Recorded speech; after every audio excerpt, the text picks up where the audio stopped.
Ang kwentong ito ay hango sa totoong buhay. Mula ito sa isa nating kabayan na itago na lamang natin sa pangalang Ronnie. Taong 1984, probinsya ng Cebu. Animal talaga. Nangyalam pa kasi. Nakatakas tuloy yung nilalang. Kung magbida-bida hindi naman kaya.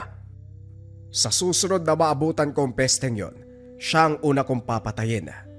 Ako dapat ang kakalaban sa engkantong yun May sumingit pa kasi. Basta, makita lang kita uli. Ikaw ang una kong liligpitin. Sagabal masyado. Naalimpungatan si Ronnie sa ingay ni Tatay Densyo. Kakarating lang ng matanda mula sa lakad. 10 oras na ng gabi. Sa pagkakatanda ng binata, dumayo ito ng karatig bayan upang bisitahin ang pasyente. Subalit parang may nakasalubong na gulo sa daan. Magandang gabi, Tay. Parang may nambwisit sa inyo Sino po ba yung malas na sinusumpa nyo? Tanong ni Ronnie. Sino pa nga ba? Di yung panot na malaki yung tiyan. Ang lakas kasing mangialam. Hindi naman kayang mahuli ng kalaban ayun nakatakas. Kung hindi siya singit ng singit, kanina ko pa sana naligpit yung halimaw. Ewan ko, nanggagalaiti ako sa galit. Kalmahan nyo lang po. Tataas na naman yung presyo ng dugo nyo niyan Mukhang napapadalas ang pambibwisit ni Mang Teodoro sa inyo Bakit hindi nyo na lang po kasi payagan na maging katuwang? Matagal na rin siyang nangangarap na makasama kayo sa larangan. Mangarap siya! Buisit na ako sa panot na yan. Naroon na pagkakataon na para puksay ng engkanto. Anong ginawa niya, pinatakas pa. Kung naabutan ko lang yung lagusan ng nilalang, hinata ko na yun swerte niya, hindi Kamot ulong natawa si Ronnie sa inasta ng ama. Hindi na lang din siya umimik para matigil na ang usapan at parehong makapagpahinga. Kaso nga lang, hindi pinatulog ng may gumulo. Mula sa kusina, maririnig ang kalampagan ng mga gamit. Napansin ni Ronnie ang maliliit na baging. Takang-taka dahil malayo naman sila sa kakawyan pero may baging na nakapasok ng tahanan. Hinayaan si Tatay Densyo na pigilan ang pananalasa. Pasimple itong bumunot ng patalim sabay taga. Para bang may sariling buhay ang baging. Umiiwas sa taga. Biglang aatake. Uurong at susulong. Pesteng yawa! Alam kong ikaw yan, engkanto! O sige, ipadala mo lahat ng baging dito. Ipupulupot ko talaga yan sa leeg mo. Dali! Sumugod ka pa! Wika ng ama habang patuloy sa pagtaga. Sinasabayan na ito ng orasyon kung kaya't sa huli. Tumigil din ang panggugulo. Hinabol pa ito ni Tatay Densyo. Tawang-tawa habang bitbit ang kaperaso ng baging. Sige, tignan natin kung makakayanan mo ang parusang ibibigay ko. Huwag mo kong pakiusapan kapag hindi mo na kaya. Sige, magdusa ka. Wika nito habang winawagayway ang baging.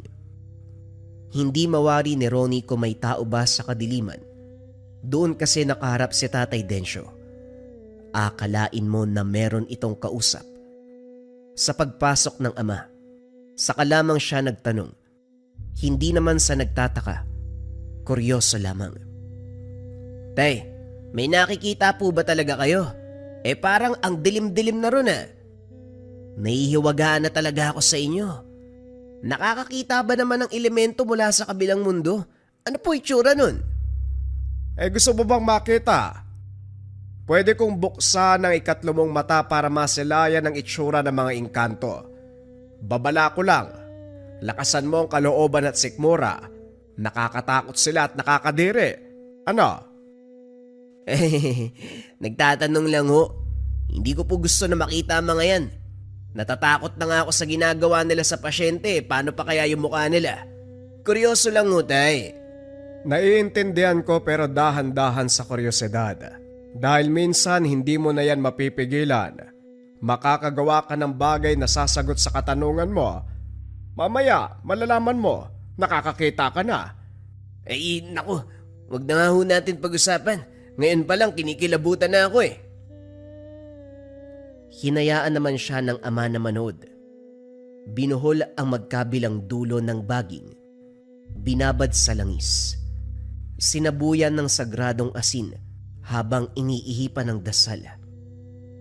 Pagkatapos yan, pumikit ang ama. Kinukumpas ang kamay sa ibabaw mismo ng pinagbabaran. Hindi lang yan. Humugot ng punyal at direktang tinarak. Tumagos mismo sa batya ang patalim, pero wala namang umagos ni isang patak ng langis. Kung titignan ng mabuti, bahagyang gumagalaw ang baging na parabang nagwawala. Kung tatalasa naman ang pandinig, may maririnig na mahinang hiyaw. Tinakpan ito ng pula at itim na tela, sabay lagay ng 7 palito ng posporo. Sa huling pagkakataon bago iwan, 3 beses inihipan ng dasal. O sige, tignan natin kung mabubuksan pa niya ang lagusan sa susunod na mga araw. Magdusa ka muna dyan sa inyo. Maghahanda pa kasi ako para pagbalik mo, pupuksain na kita. Sana lang hindi umeksena si Panot. Kapag ako nabwisit pag-uuntugin ko kayong dalawa Kinabukasan maagang gumising dahil may pasyente. Kinalibutan si Ronnie ng masilayan. Paano ba naman kasi? Tumabingi ang muka. Tumigas ang nakalabas sa dila. Dilat na dilat ang mga mata. Naging baldado ang binti pababa ng paa. Ang talampakan naman maihahalin tulad sa pulupukyutan. Yumbang, butas-butas at may nana. Si Tatay Densyo hindi maitago ang reaksyon. Napatanda ng krus sabay dura dahil nandiri. Ayon sa magulang, iniwan ang dalaga sa tahanan bandang hapon. Naglalaba ito sa likod ng bahay kung saan malapit sa bukana ng gubat. Naglalakihan ng mga kahoy at minsan na ring may natamaang engkanto. Matagal na panahon na ang nakalipas kaya hindi naisip na posibleng mangyari uli. Sa paglalarawan naman ng kapatid, habang naglalaba ang panganay, kapansin-pansin ang figurang umaaligid. Naguguluhan din ang bata dahil ang anino ay parabang nakasuot ng balabal. Hindi nakikita pero mapapansin ang galaw sa hangin. Inakalang namamalikmata kaya hindi masyadong pinansin. Gabi na nang makita sa ganong kondisyon. Wala man lang tunog o sigaw ang babae. Ganon ang itsura ng makita. Dumakot ng sagradong asin si Tatay Densyo, sinaboy sa pasyente. Nagulantang ang lahat sa biglang pagwawala. Saka lang natigil ang pasyente ng tapikin sa noo. Naingkanto ang anak mo, Manang. Hindi magiging madali dahil malakas ang kapit ng elemento. Tignan mo ang ginawa sa bata. Sobrang lala. May ginawa ba kayo doon sa gubat sa likod para magalit ng ganitong nilalag? Hindi ko talaga alam. Kapag gagawi kami roon, nagtatabi-tabi po kami. Magagamot mo ba ang anak ko? Anong kakailanganin para maihanda ko na? Wika ni Nanay Alicia. Humihikbi ito. Hindi kayang titigan ang kondisyon ng anak. Magagamot pero matatagalan. Pangunawa at mahabang pasensya lang ang hihingiin ko. Kung papayag ka, dadalaw ako sa bahay niyo para masuring mabuti ang pwesto kung saan siya naglalaba. Maaari tayong makakuha ng bakas ng engkanto. Kapag tapos na kasi sa pambibiktima ang nilalang, agarang babalik sa lungga nila para hindi masundan ng albularyo. O siya, ipapasok ko muna sa silid gamutan ng bata at sisimulan ng hakbang. Wika ni Tatay Densyo. Sumunod kagad si Ronnie para umalalay. Orasyon ang unang ginawa ng ama. Pinakuyom ng sagradong asin ng pasyente. Ginuwitan ng simbolo sa noo gamit ang langis. Matapos ihipa ng 3 beses, saka nawalan ng malay. Dito na inumpisa ng hakbang. Dahan-dahang hinilot ang tumabinging muka. Pinatakan ng langis ang dila bago binalot ng itim na tela. Unti-unting pinasok pabalik ng bibig. Muling hinilot. Mapapansin ang itsura. Unti-unting bumabalik sa normal na kalagayan. Pagkatapos nito dumako sa talampakan, napabuntong hininga si Tatay Densyo, napapailing. Sana lang, wala itong itim na dugo dahil kung meron ako, hindi ko na maisasalba ang batang to. Ano po ba yung itim na dugo? Anong meron? Ang engkantong itim na nag-iiwan ng sariling dugo sa biktima kapag nasa katawan ng tao sa loob ng mahabang oras. Maibalik man sa normal na ayos ang tumabinging katawan, hindi pa rin maisasalba ang buhay. Mabilis kumalat ang lason, direkta sa utak at sa puso. Kawawa naman po pala. Kung ganun, wala palang silbi yung panggagamot kung ganyan man. Ganun talaga ang buhay ng biktima. O siya, ituloy na natin, huwag kang mawalan ng pag-asa. Hinugasan ng maligamgam na tubig ang paa. Maingat sa bawat kilos dahil para bang mababaklas ang balat. Binalot ng tela, binuhol ang dulo. Dahan-dahang hinilot. Hinto sandali para ihipan ng orasyon at babalik sa paghihilot. Ganitong proseso ang inulit hanggang sa lumipas ang sandali. Pag-alis ng balot, namuti na sa lala ng nana. Nang linisin ito, natigilan ang lahat. Nagkatinginan sina Tatay Densyo at Ronnie. May pumapatak na dugong itim. Sa kabila nito, pinagpatuloy pa rin ang gamutan. Piniga lahat ng likido at walang tinira. Nilapatan ng gamot at bumalik sa pag-oorasyon. Tahimik na nanonood si Ronnie habang ginagawa ng ama ang panapos na gamutan. Hindi maiwasang maluha dahil sa puntong ito. Hindi na humihinga ang pasyente. Dilat ang mga mata. Tabingi ang bibig. May emosyon na makikita mong lumalaban kaso hindi na kinaya. Mabigat ang kalooban na tinawag ang kaanak matapos utusan ng ama. Napuno ng iyakan ng silid. Nakiramay na lamang ang binata. Sa kabutiang palad, magaan sa loob na tinanggap ng ina at kapatid ang sinapit. Handa na rin naman sila magmula pa nung una. Lumapit sa manggagamot na inaasahan na ang resulta. Binigyan ng oras ang kaanak na magluksa. Sumunod si Ronnie sa ama na tumambay sa bakuran habang humihit-hit ng tabako. Hindi man ito nagsasalita, mahihimigan ang kalungkutan. Maya-maya pa ay nagsimula ng magkwento. Sa tanang buhay ko bilang manggagamot, hindi ko na mabilang ang pasyente kong namatay. Lahat sila biktima ng engkanto. Nagawa ko naman ng maayos ang parte ko, pero nakakapanlumo na malaman na mamamatay pa rin sila. Kaya sa tuwing may pasyente akong biktima ng engkanto, lalong-lalo na ng itim, hindi ako matatahimik. Dama ng binata ang galit ng ama. Napatitig siya sa kamao nito na hindi na malayang nilamutak na ang tabako. Sa muling pagsindi, akalain mong nag-iibang tao si Tatay Densyo. Naroon ang pagiging seryoso. Makikita sa mga mata ang paghahanda kung sakaling makaharap ang elemento. Paglipas ng oras, inasikaso ang bangkay ng pasyente. Hindi na dinulog sa morgue, alinsunod sa kagustuhan ng pamilya. Sa kawalan ng buhay, piniling ilibing kagad. Si Tatay Densyo ang nagbigay ng basbas. Pinabaunan ng pangontra ang kabaong upang maiwasan ang paglalapastangan. Sa mundong ginagalawan, naglipa na ang iba't ibang uri ng nilalang. Mainam na ang makaiwas kaysa malamang kahit sa hukay, binibiktima pa rin. Matapos ang seremonyas, Sumama sa bahay ng biktima si Tatay Densyo. Sumasambit ng orasyon habang sinusuri ang paligid. Sa pwestong pinaglabhan ng yumao, malakas ang enerhiya ng engkanto. Ganun na lamang ang gigil. Nakilala na kung sino ito. Walang iba kung hindi ang itiman. Anak ng demonyo talaga. Talagang sinagad ang pambibiktima. Kung saan-saan na lang nagpupunta. Masyadong makati ang mga kamay.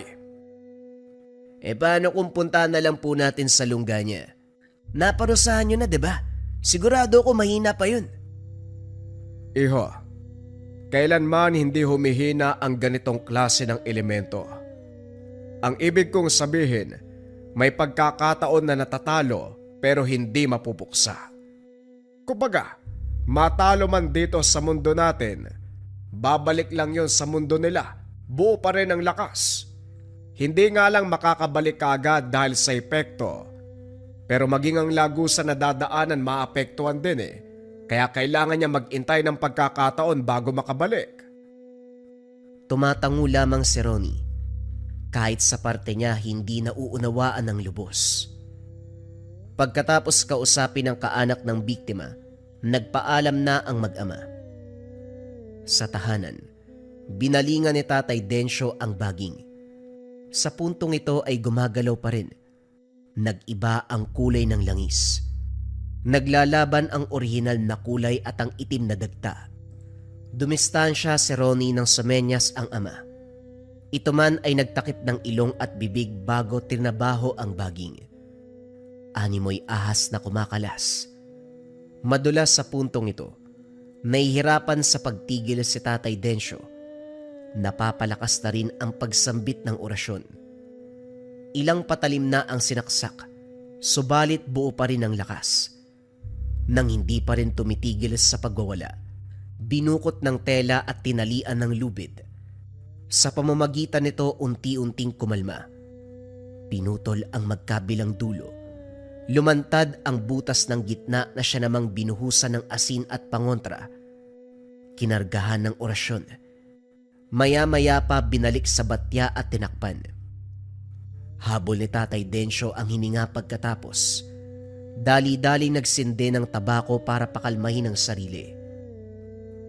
Tay, bakit po buhay yung baging? Anong nangyari? Mula yan sa utos ng engkanto.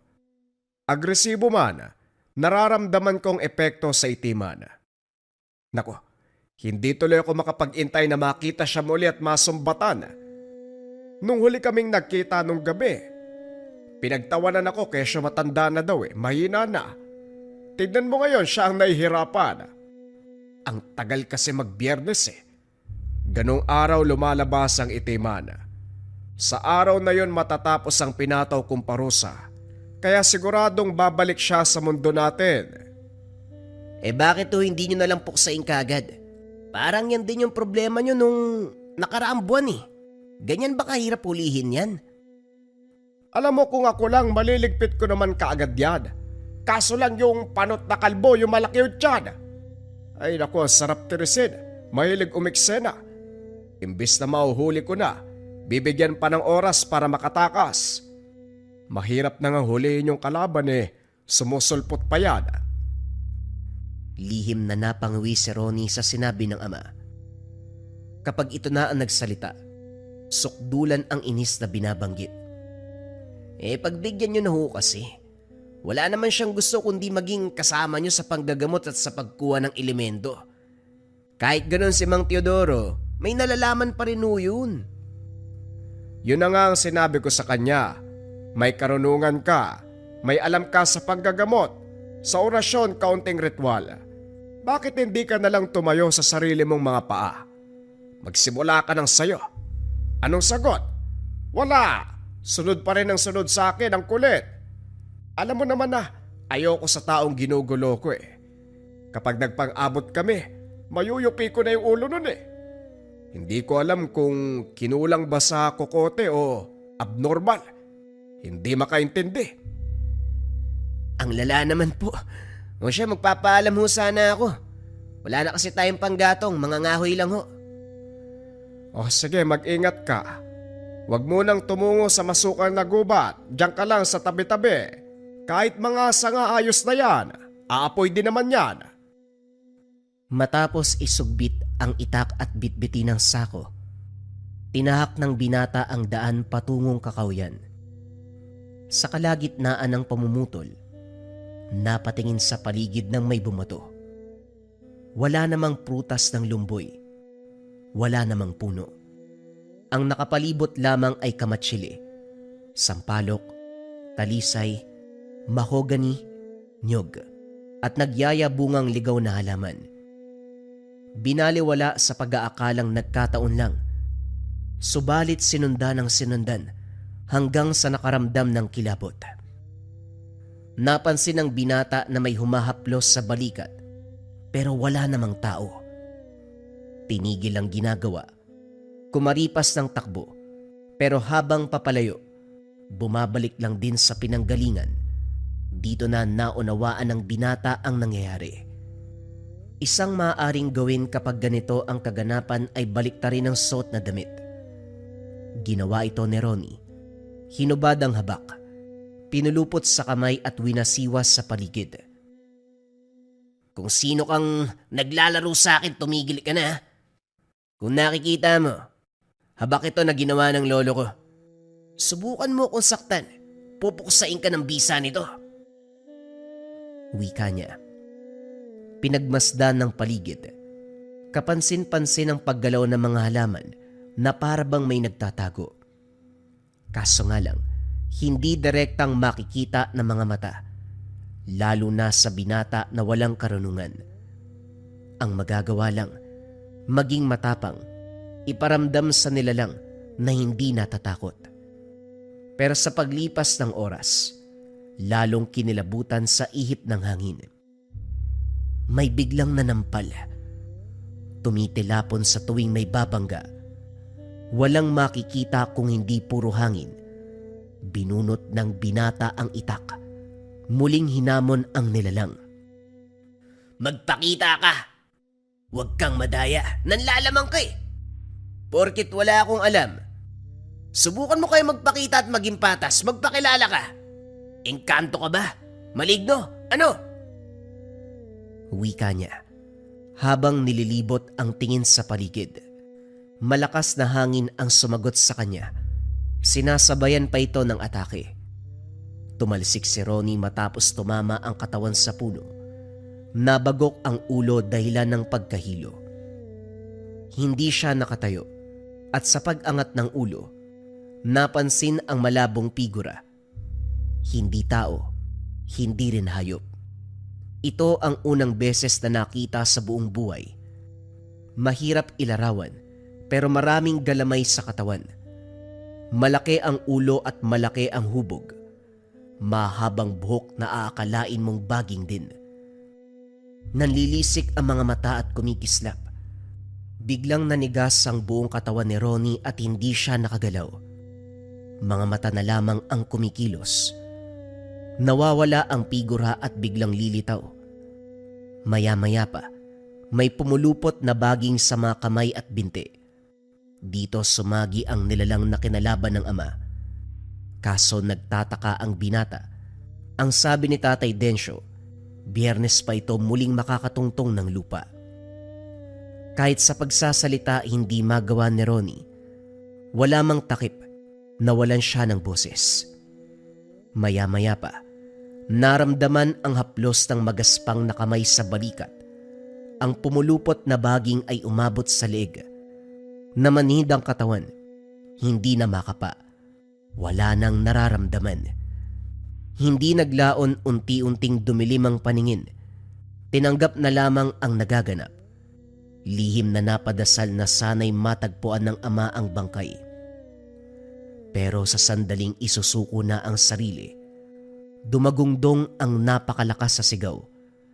Dito na napansin ng binata ang pagkalas ng baging at pagbagsak ng katawan sa lupa. Mula sa unahan nakita si Tatay Densyo. Hawak-hawak ang iilan sa baging na pinutol. Sa lahat ng engkanto sa lugar na ito, kayong itima ng hindi mapakiusapan. Subukan mong sakta ng anak ko. Talagang may kalalagyan kayo sa akin. Umiling ang elemento.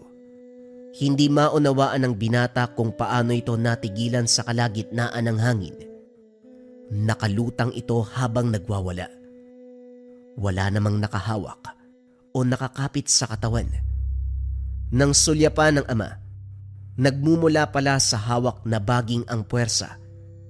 Hinigpitan ng kapit, lalong nagwala ang elemento. Bumigkas ng orasyon habang tinatagtad ang baging, makikita ang pagdurusa ng elemento. Maya-maya pa biglang kumunot ang noo ni Tatay Densyo. Sa halip kasi na matuluyan ang nilalang, para bang lalo pa itong lumalakas. Nang sulyapan si Ronnie, hindi nagmumula sa binata ang enerhiya. Nang dumako ang tingin sa unahan, walang pasabing dumampot ng bao sabay bato. Agaw eksena ang sigaw ni Mang Teodoro. Naiiyak na hinahagod ang ulo. Buisit ka talagang panot ka. Ronnie, pigilan mo muna yan ako. Kapag ako hindi nakapagtimpi, ipapakain ko yan sa elemento. Manahimik kang panot ka ha. Binalingan ni Tatay Teodoro ang nilalang. Kaso nga lang hindi nakailag sa atake. Tumilapon ang matanda matapos banggain. Mabilis ang kilos ng elemento. Gayunpaman, napigilan ang tangkang pagpasok ng lagusan matapos mawakan ng galamay. Hinila pabalik at dito paulit-ulit na kinargahan ng orasyon. Walang awang tinaga. Sa pagtagos ng patalim ay siya namang pagkalagot ng hininga. Nang bitawan, kusang hinigop ng lagusan ang katawan. Tahimik pero nang lumingon si Tatay Densyo, muling nagkagulo. Kung hindi humarang si Ronnie, siguradong matataga si Mang Teodoro. Animal ka, buisit, peste, pangit. Ilang ulit mo nang ginulo ang laban ko. Nakikialam ka pang panot ka. Halika dito, kakalbuin kita lalo. Gusto ko lang namang makatulong. Nakita ko kasi muntik nang makawala yung nilalang kaya sumabay ako ng orasyon. Ano bang mali sa ginawa ko? Tama naman yun ah. Wika ni Mang Teodoro. Aba nagdadailan pa ang peste. Sabing huwag kang mangialam eh. May laman ba yung utak mo? Bakit hindi ka man lang makaunawa? Ayoko na nga sa'yo. Isang panggugulo mo pa. Ikaw ang papatayin ko. Parasahang hinila palayo ni Ronnie ang ama. Senenyasan si Mang Teodoro na umalis. Saka naman kumalma nang mawala sa paningin. Agarang inabutan ng tabako. Pagpasensyaan niyo na po si Mang Teodoro. Hindi naman po kayo napuruan dahil sa ginawa niya eh. Hayaan niyo na ho. Ay nako, kahit mapunta ako sa impyerno kakamura dahil sa panot na yon, wala akong pakialam. Nananadya eh. Mabuti nga nariyan ka para pigilan siya. Paano kung kami lang? Malamang natakasan na naman ako ng engkanto. Konti na lang, bubuksan ko ang lagusan sa kabilang mundo. Itutulak ko siya doon eh. Nga pala, tinawag niyong itiman. Yun ang bumiktima sa anak ni Aling Alicia, yung kalaban niyo ho, hindi ba? Ang sabi niyo po, Biyernes pa siya makakapasok dito sa lupa. Eh bakit nagparamdam na? Hindi iho. Iba yon pero kalahi pa rin. Alam mo, mapipigilan ko naman talaga ang elemento kung walang sagabal. Habang tumatagal gusto ko nang patayin si Teodoro eh. Nakakabwisit. Akala mo kung sino marunong, nanggugulo lang naman. Pero nga pala, kumusta ka? Ang lala ng naabutan ko, may masakit ba sa'yo? Naku, wala naman ho, pero parang hinigop lahat ng habak ang ginawang pinsala ng elemento eh. Yung kanina lang talaga habang binibiktima ako. Akala ko nga katapusan ko na. Mabuti na lang po dumating kayo. Paano niyo po pala nalaman na inaatake ako? May koneksyon ako sa habak na ibinigay ko sa'yo. Ano man ang nangyayari, mararamdaman ko. Mahuhuli ng kaunti pero makakaabot pa rin. Sigurado ka ba na wala ka nararamdaman? Kung ganon, halika, susuriin kita. Pinatong ni Tatay Densyo ang palad sa ulo ng binata. Umusal ng salita, 3 beses umihip. Di naman ito ang pulsuhan. Maya-maya pa sinabing ayos na ang kalagayan. Nakahinga naman si Ronnie. Pagkatapos ng insidente, hindi na muna lumabas ng bahay ang binata. Nadala sa nangyari. Kahit dumaan na ang oras, nararamdaman pa rin ang takot. Habang lumilipas ang araw, hindi pa rin nawala sa isip ng binata ang kaganapan. Sariwang-sariwa sa alaala na para bang kakatapos lang maganap. Kinapa ang leeg kung saan mas humigpit ang baging. Nanginig sa kilabot. Sinubukang alisin sa isipan dahil habang tumatagal, para bang lumilinaw ang mukha ng elemento. Nanlalamig siya sa takot. Lumapit na lamang sa ama para tumulong. Sa kalagitnaan ng paggawa ng langis, may bisitang dumating. Kaanak ni Mang Teodoro na nagmula pa sa malayong probinsya. Hindi mahanap kaya dumiretso sa tahanan. Sa lugar kasing ito, sila ni Tatay Densyo ang mas malapit sa matanda. Nagbabakasakali na nandito sa bahay. Dito na pag-alaman na may diferensya sa pangunawa si Mang Teodoro. Meron na sana itong lakad sa doktor noon, kaso nga lang hindi natuloy dahil kapos sa pera. Ngayong sapat na ang naipon ng pamangkin, binalikan, kaso nga lang hindi mahagilap ang matanda. Tulong-tulong sa paghanap, sinamahan ni Ronnie ang kaanak ng matanda na si Jeboy. Nagtungo sila sa bahay-bahay at sinuyod ang bayan.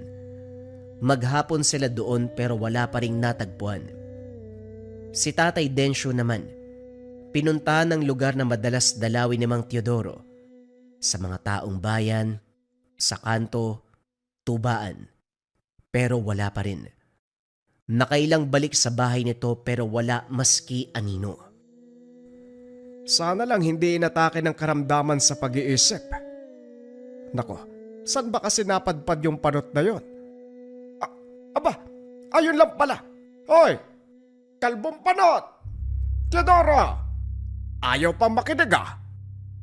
Nilapitan ng matanda. Dito naging malinaw kay Tatay Densyo na may diferensya nga sa pag-iisip ang kaibigan. Kakaiba sa puntong ito kumpara sa madalas na engkwentro. Ngayon ay para bang wala sa wisyo. Nakatingin nga, pero hindi na nakakakilala. Kahit ang pagsasalita ay hindi na kinaya. Iling at tangulang.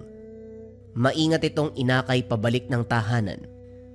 Habang naghahanda ng merienda sa kusina, nasipat itong lumapit sa kakawyan. May kalayuan na pero kahit papano nakikita ang ginagawa. Nakatingala sa matayog na puno. Kumakaway at nagsasalita. Napailing na lamang si Tatay Densyo. Mukhang nagbabalik sa pagkabata talaga. Hoy, halika nga rito. Kumain ka muna bago makipaglaro dyan. Ano kayang nakita ng taong to? Masaya na nga ako lumaki na si Ronnie eh. Pero mukhang mapapasabak uli sa pagbabantay. Isip bata naman to. Nilapitan ang matanda. Sa puntong ito natigilan siya habang nag-aantay kung kailan iimik. Nakatingala lang sa puno. Hindi na gumalaw. Parang tuod na tinarak. Sinuri ni Tatay Densyo ang paligid. Wala naman siyang napansin na kakaiba. Paglingon sa matanda, nakapamewang na sinundan ng tingin. Kumaripas kasi ito ng takbo. Sumakto naman na dumating si Ronnie at Jeboy. Binihisan kagad ng binata ang chewin at nagpaalam. Maraming salamat po sa tulong nyo. Paano ho yan, naalis na po kami? Ipapagamot ko po si Tio. Dadalaw po ako kapag may oras. Maraming salamat po ulit. Ingat kayo kaibigan ha. Mang Teodoro, magpakabait po kayo. Kita na lang tayo sa susunod. Kumaway ng tugon si Ronnie. Nawala ang ngiti ng binata matapos mapansin ang reaksyon ng ama. Seryosong nakatitig sa papalayong tricycle na para bang may napansin. Parang may mali kay Teodoro. Hindi ko lang sigurado kung ano pero kakaiba talaga. Isipin mo, biglang nagbago ang kilos ni Panot. Bumalik sa pagkabata ng biglaan. Ang ayos pa nga ng usapan natin nung nakaraan tapos ganun na lang. Inihipan ko siya ng orasyon pero wala namang nakakapit na sumpa. Saan niyo po ba siya nakita? Paano niyo po nasabi na baka kinapitan ng sumpa? Parang normal naman ang kilos niya para sa kondisyon niya. Nararamdaman ko lang pero yun nga malabo Basta parang may mali. Pero hindi ko naman matukoy kung ano. Aba ewan ko. Kung may mangyari sa Panot na yon, sigurado akong babalik din yan para magpasuri. Pagsapit ng dilim, malalang kondisyon ng pasyente ang nakainkwentro. Biktima ng engkanto, linggo na ang lumipas magmula ng nilagnat. At ang pinakamalala, nabunot lahat ng ngipin at namaga ang bawat gilagid. Wala nang buhay ang katawan, walang lakas, kahit itayo ay kusang babagsak. Dinama ni Tatay Densyo ang pinsala ng pasyente. Laking gulat dahil may napansin sa tiyan nito. Isang bagay na pahaba pero manipis. Pinainom ito ng gamot para mapilitang dumumi. Maya-maya pa, lumabas ang baging naaabot ng isang dangkal. Nang maalis ito sa katawan, saka napansin ang paghinga ng pasyente. Muling sinuri ang iba pang bahagi. Sa kabutiang palad, yun lang. Tinabi muna ang baging. Pinag-aralan ang kalagayan ng bibig. Sa matamang pagsusuri, napagtanto na may nakausli sa lalamunan. Matapos sipatin, nahugot ang isa pang baging. Sobrang nipis katulad ng buhok, pero nang hugutin namutla ang dalaga. Pagkatapos maalis sa katawan ang mga ito, sinimulan ang ritual ng gamutan. Sa pagkakataong ito dinaan muna sa tawas para malinawan kung ano ang nilalang na nambibiktima. Ganun na lamang ang pagkuyom ng kamao. Walang iba kung hindi ang engkantong itiman. Yawa talaga! Itong itiman, Ihanda magamit. pagkatapos ko dito, susugod ako sa gubat. Wika ni Tatay Densyo. Binaba nito ang tono matapos lumingon ng kaanak ng pasyente. Tumalima naman si Ronnie. Inihanda ang itak na paboritong dalhin ng ama. Bumalik siya sa silid. Naabutang nilapatan ng gamot ang biktima. Pinagpahinga ang pasyente sa tahanan. Naiwan ito sa pangalaga ng biktima dahil kagad nagpaalam ang ama. Sa kabilang banda, mabibilis ang hakbang na tinungo ang kakawyan. Malayo pa lang pero maririnig na ang sigaw ni Tatay Densyo. Wala na siyang pakialam kung meron mang maistorbo. Pagdating sa bahagi kung saan huling namataan ang lagusan ng itiman, bumitaw ng orasyon. Inilabas ang bitbit na baging. Pinutol ang dulo. Paraan ito upang pukawin ang atensyon ng nagmamay-aring elemento. Hindi nagkamali sa pagbisita ang matanda. Tumugon ang nilalang. Maririnig ang hiyaw mula sa kabilang mundo. Nanggigigil ako sa iyong itiman ka. Ilang biktima ba ang nadali mo bago kita ikulong dyan sa lugar mo? 2 na ang dumaan sa akin Ang isa buhay, pero yung isa patay. Wala akong magawa ngayon maliban na lang sa dagdag na pasakit sa karamdaman mo. Pero pagsapit ng Biyernes, huwag mong pangarapin na magiging magaan ang pag-apak mo dito sa lupa. Unang apak mo pa lang, puputulin ko na yung paa mo. Sinasagad mo ang pasensya ko, lintik ka. Binalatan ni Tatay Densyo ang baging. Kinargahan ng orasyon sabay hagis sa lagusan. Hindi ito nagbukas, pero sa sandaling tumama ang baging, direktang hinigop papasok.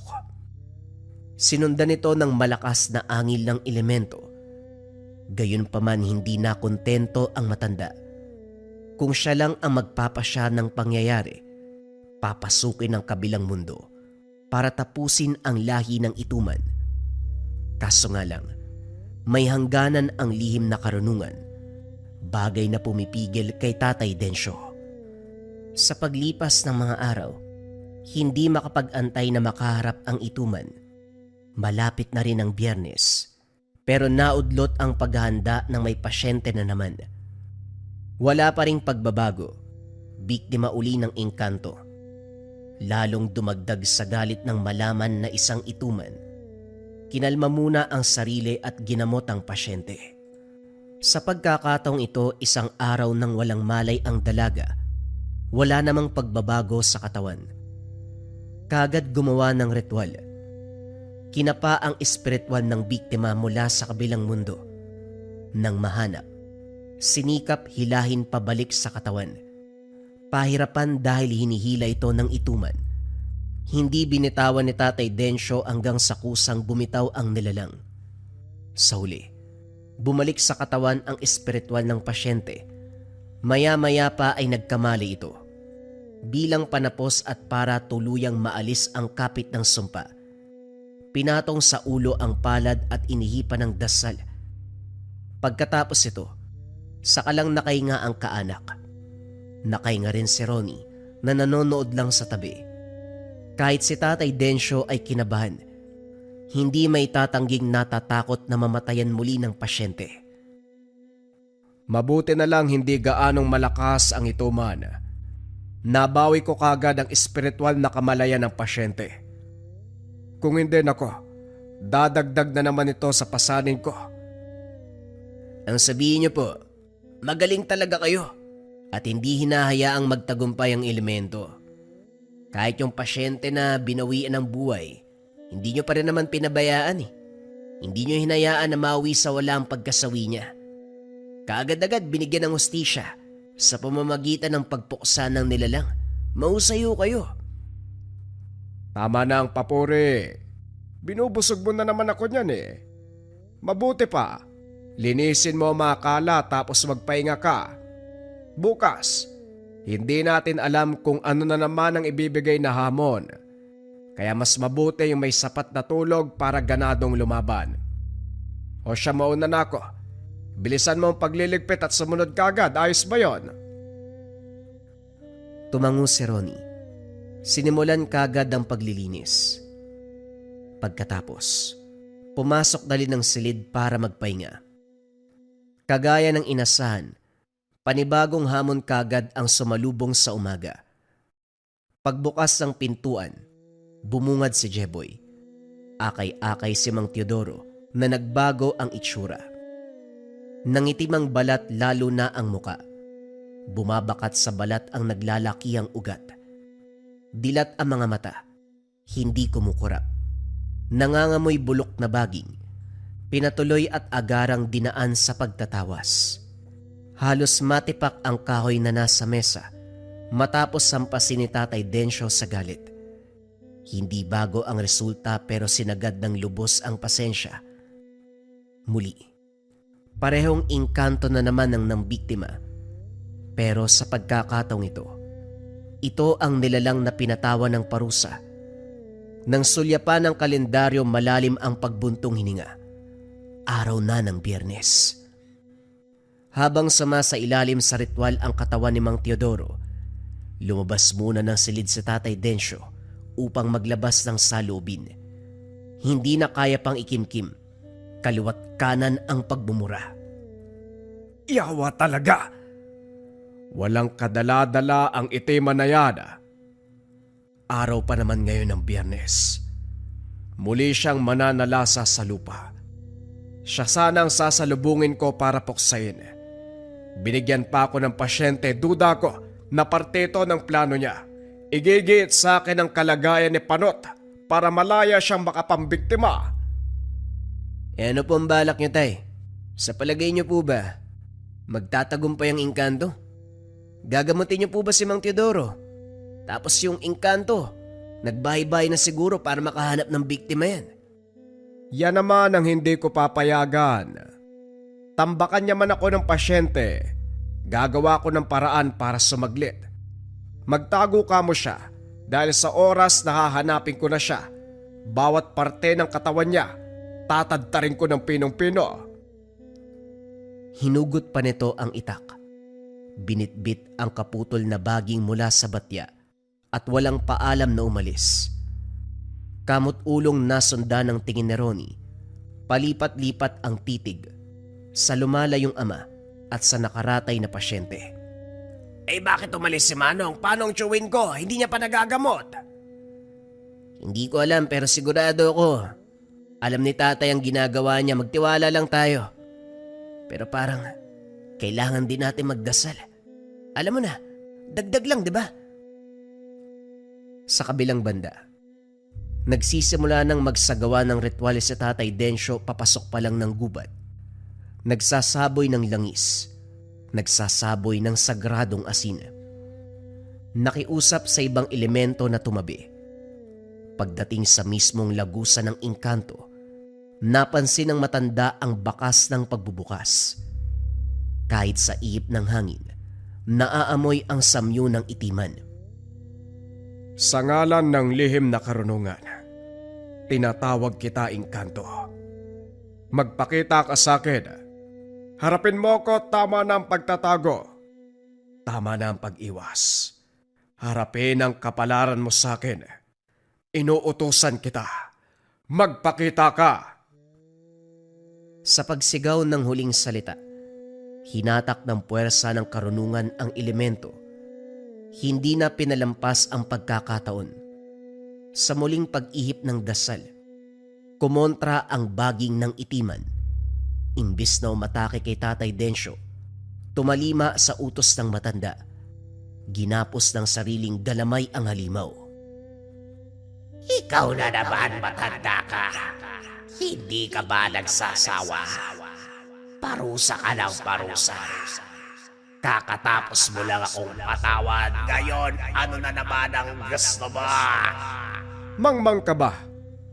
Ikaw ang hindi napapagod sa ginagawa ko eh. Sakalid kita, hoy! Makinig ka. Ilang beses na tayo nagkaharap pero nauudlot dahil sa panggugulo ni Panot. Ngayong nakaratay ang buang, siguradong mapapatay na kita. O bakit ganyan ang itsura mo? Alam mo siguro na wala ka ng takas, ano? Huwag mo kong tawanan. Buwisit ka. Isa kang manggagamot. Manggamot ang trabaho mo at hindi pumuksa ng elemento. Tama na, nasasaktan ako. Naghihina na ako. Sa puntong ito, hindi na pinahaba ang pagpapahirap. Pinutol ang baging. Tinadtad ng pinong-pino ang katawan. Mabilis lang kung iisipin, subalit hindi dito nagtatapos. Kumalat man sa lupa ang tadtad na parte ng engkanto, hindi magawang makampante ni Tatay Densyo. Nang magsimulang gumalaw ang mga ito, inihipa ng orasyon ng itak. Walang pasabing sinaksak patalikod. At mula doon, bumungad ang itiman na naghihingalo matapos tamaan. Tumagos ang patalim, nag-uunahan sa pag-agos ang dugo. Para mahinto na ang laban, inihipa ng 3 beses, sabay pugot ng leeg. Kung itatanong nyo kung ano ang naganap, hindi pa katawan ng itiman ang unang pinuksa. Ito ay replika. Ang tunay, ang pangalawang tinaga ni Tatay Densyo. Pero kumpara sa unang katawan, mas mahina na ito. Kaya madaling napuksa. At sa puntong ito, nakaingang mabuti ang manggagamot. Tinipon ang katawan ng itiman, binalot ng dahon ng saging at binuhol ng baging. Matapos ritwalan, hinagis sa lagusan. Hindi ito lumapat sa lupa. Hinigop ng puwersa mula sa kabilang mundo. Bumalik sa lungga nila na hindi na magkakaroon ng katawan. Maglalakbay pero isa ng kaluluwa. Hindi na makakabalik sa lupa. Sa kabilang banda, nawala ang antok ni Ronnie nang masilayan ang kalagayan ni Mang Teodoro. Normal na ito, na para bang isang panaginip ang sitwasyon kanina. Kahit ang pamangkin, labis ang tuwa. Masaya itong binalita kay Tatay Densyo. Lingid sa kalaman ng dalawa na ang pamamaraang ginamit ay sa pamamagitan ng pagpuksa ng itiman. Kaya nang mapaslang ang elemento, kusang nawala ang sumpa ng pasyente. Nagulat si Ronnie nang marinig ito sa ama. Sinuri sa huling pagkakataon ang kalagayan ni Mang Teodoro. Nang masiguradong ligtas na, pinayagang makauwi pagkalipas ng isang araw. Sa pag-alis ni Mang Teodoro, napayapa si Tatay Densyo. Hindi naman sa pagano, pero nabawasan ang perwisyo sa tungkulin. Wala nang susulpot para bigla ang mangialam. Naging payapa ang daloy ng mga susunod na engkwentro. At katulad ng itiman, walang engkantong nakakatakas sa mga kamay ng manggagamot. Isang ihip ng orasyon, isang buwelo ng taga. Siguradong may kalalagyan ka kay Tatay Densyo. Top 5 items na kailangan mo sa Lika Merchandise ngayong 2026. Simulan natin kaagad sa number 1. Number 1, Gunita Bracelet for Good Health Bracelet. Yung energy and vibration na ina-attract ng ating Gunita Bracelet ay nakakatulong sa pagpapaganda ng kalusugan. Laging tandaan mga kabayan, para saan ang ating mga swerte, kayamanan, kung hindi maganda ang ating kalusugan. Kung ang priority mo ay magandang kalusugan, energy and vibration na ina-attract, dito ka sa ating Gunita Bracelets. Number 2, ang ating Gintong Gabay o Gabay Medallion Ethnic Version. Pareho lamang ng bisa to mga kabayan, sa designs lamang siya nagkaiba. Ito Gintong Gabay, ito naman ethnic yung approach. Ang bisa nito mga kabayan ay pampaswerte at gabay sa career, health, love life, and finance. Kung nangangailangan ka ng swerte at gabay sa apat na aspeto ng buhay ngayon 2026, kung kailangan mo ng guidance sa araw-araw ngayon 2026, dito ka sa top 1 necklace natin, ang Gabay Medallion pangkalahatan. Pili ka na lang ng designs kabayan. Number 3, syempre hindi mawawala ang depensa spiritual mga kabayan. Meron tayong kalusugan at gabay sa araw-araw pero kailangan din natin ng depensa spiritual. Kontra sa lahat ng negative energy, kontra kulam, barang, tigalpo, palipadhangin, usog o kahit anong masamang uri ng sumpa. Ito ang Maracuyo Bracelets mga kabayan. Nandito din yung tinatawag nating revuelta or sumbalik. Kung ano man yung sumpa na ibinigay sa inyo, ibabalik doon sa taong nagbigay. Kaya sobrang trending ng ating Maracuyo. May 4 na kulay kang pagpipilian. Pwede tong lava na may gintong San Benito, pwede tong white na may gintong San Benito, pwede tong brown na ethnic version at black na ethnic version. Pili ka na lang, kabayan ko. Number 4, Gintong Palay Money Amulet. Ito bagay na bagay itong coin na to mga kabayan para sa mga tao na ayaw naman na nagsusuot ng kung ano-ano. Baliktaran ng simbolo, ang bisa nito ay pampaswerte sa pera, for dreams manifestation, kung may mga kahilingan ka na gustong matupad ngayon 2026, for abundance and for prosperity. Sobrang simple lang nito, iipit mo lang siya sa wallet mo, dalhin mo lang palagi, ilagay mo sa gabay po lang tela pouch, basta dala-dala mo. Let it work for you kabayan. Gintong Palay Money Amulet. At syempre mga kabayan ko, ang panglima, hindi mawawala ang Kaluban de Pampaamo. Pampaamo sa tao, pampaamo sa negosyo. Kung feeling mo nasa toxic environment ka kabayan, ikaw lagi yung napapag-initan, laging galit yung partner mo, laging galit yung boss mo, laging galit yung mga katrabaho mo, sa'yo lagi sinisisi ang mga bagay-bagay, magkaluban de pampaamo ka. Pampaamo sa tao, pampaamo sa negosyo. Bagay din to sa mga nasa sales or sa mga tao na palaging merong kausap para mabilis kayong makapagpalagay ng loob ng taong kausap mo. Sobrang simple lang. Itong kaluban, gawa to ng mga katutubo sa Negros, pero may mga sangkap pa ito sa loob. Dadalin mo lang kabayan. Let it work for you. Lagay mo sa bag mo, lagay mo sa bulsa mo, basta dala-dala mo lang palagi. Yon ang ating top 5 items na kailangan mo ngayon 2026 sa Lika Merchandise. Kung interesado ka kabayan, pwede mo i-click yung yellow basket sa baba. Pero if ever na walang yellow basket, i-search mo lang ang shop ng Lika Merchandise. Ingat sa mga scammers.